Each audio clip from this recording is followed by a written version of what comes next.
Hola a todos, gracias por los comentarios que me han enviado. Hoy voy a hablar acerca de la diferencia entre el sistema presidencial y el sistema parlamentario. Para las personas que ahora están estudiando para el examen de ciudadanía canadiense, es importante entender esta diferencia, ya que es la base para después entender otros temas, como por ejemplo las elecciones. El tema lo voy a explicar en dos partes. Entonces, la primera parte voy a explicar las bases, lo fundamental de estos dos sistemas, y en la segunda parte voy a explicar las diferencias entre ambos. Entonces, primero que todo, ¿cuáles son las bases o pilares de ambos gobiernos? Bueno, fuera de la democracia, los pilares son las tres ramas de gobierno. Estoy segura que muchos de ustedes ya conocen estas tres ramas, pero para aquellos que no están familiarizados, necesito que las entiendan, que entiendan las tres, cuáles son las funciones de las tres, para poder más adelante entender cuáles son las diferencias entre el sistema presidencial y el sistema parlamentario. Entonces, las tres ramas de gobierno son la legislativa, la ejecutiva y la judicial. La legislativa es el Congreso o el Parlamento, el Congreso en el sistema presidencial o Parlamento en el sistema parlamentario, y ahí se hacen las leyes. En la rama ejecutiva se implementan las leyes. Ahí en el sistema presidencial está el presidente y en el sistema parlamentario está el primer ministro y su gabinete.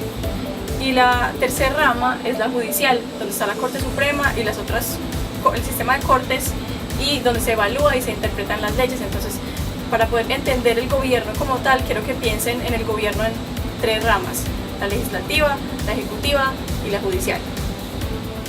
Entonces, ¿cuáles son las principales diferencias entre el sistema presidencial y el sistema parlamentario? La primera es la separación de poderes. En el sistema presidencial es muy clara la separación de poderes. El Congreso hace las leyes, el presidente y gabinete implementan las leyes, y la Corte Suprema y el sistema de cortes se encargan de evaluar e interpretar esas leyes.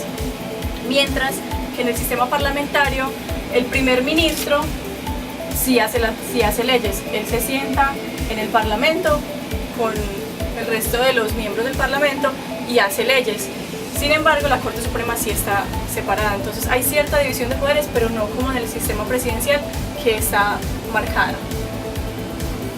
Bueno, la segunda diferencia es que en el sistema presidencial el presidente es la cabeza de gobierno y la cabeza de Estado, mientras que en el sistema parlamentario el primer ministro es nada más la cabeza de gobierno y la reina es la cabeza de Estado. Y la tercera diferencia es cómo se elige la cabeza del ejecutivo o de la rama ejecutiva. El presidente lo elige el pueblo en el sistema presidencial en elecciones generales, mientras que el primer ministro no lo eligen en elecciones. Bueno, no directamente. El primer ministro se convierte en primer ministro por ser el líder del partido que gana las elecciones, más no por ser la persona por la que el pueblo vota. Muchas gracias. No te olvides que si tienes alguna pregunta acerca del tema que acabo de explicar, me la puedes enviar a mi cuenta de Facebook o a mi cuenta de YouTube. Gracias.